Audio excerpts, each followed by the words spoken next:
আসসালামু আলাইকুম। আজকের ভিডিওটি বানানো হয়েছে আপনাদের বিশেষ অনুরোধে। আমি অনেক চিন্তাভাবনা করার পর আপনাদের সুবিধার জন্য একটি উদ্যোগ হাতে নিয়েছি।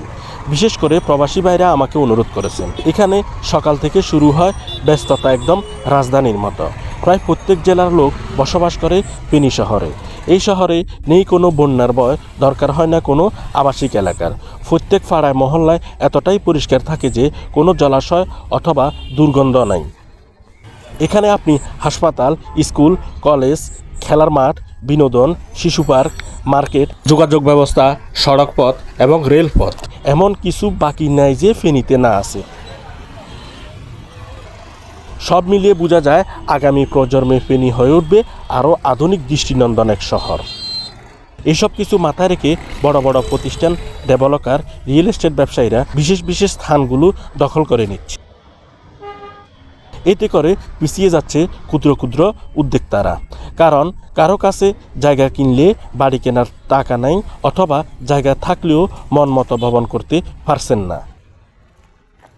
তাই আমার উদ্যোগ হলো এমন ভাইদের এক করা। আমরা বেশি পরিমাণ শেয়ার রাখবো না, যাচাই বাছাই করে 10 থেকে 15 জন লোক প্রথম ধাপে নিব। এরপর দ্বিতীয় ধাপে আলোচনা সাপেক্ষে দ্বিতীয় ভবনের জন্য নেওয়া হবে। যাদের হাতে যে পরিমাণ মুনাফা থাকবে তারা ওই প্রস্তাব রাখবেন। প্রয়োজনে সমিতির মতো হবে। আমি যেসব এরিয়ার ভিতরে জায়গা সিলেক্ট করেছি তা হলো এসএসকে রোডের আশেপাশে Pathanbari road, Doctorpara, Mizanpara, Mizan road, Shanti company road, Masterpara road, model high স্কুলের পেছনের সাইড। এছাড়াও আলোচনা থাকবে police quarter, Rampur, Daudphul area. কয় শতাংশ জমি নেওয়া হবে, কত তলা ভবন হবে, এই সকল সিদ্ধান্ত হবে আপনাদের সাথে। সেটা যার যার অ্যামাউন্টের উপর ডিপেন্ড করবে।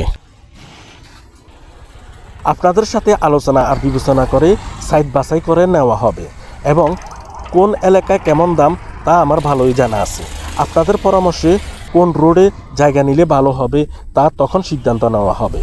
আমার সম্বন্ধে যাদের ধারণা আছে এবং আমার ভিডিওর জন্য যারা অপেক্ষায় থাকেন তারা আমার হোয়াটসঅ্যাপে যোগাযোগ করবেন এই বিষয়ে।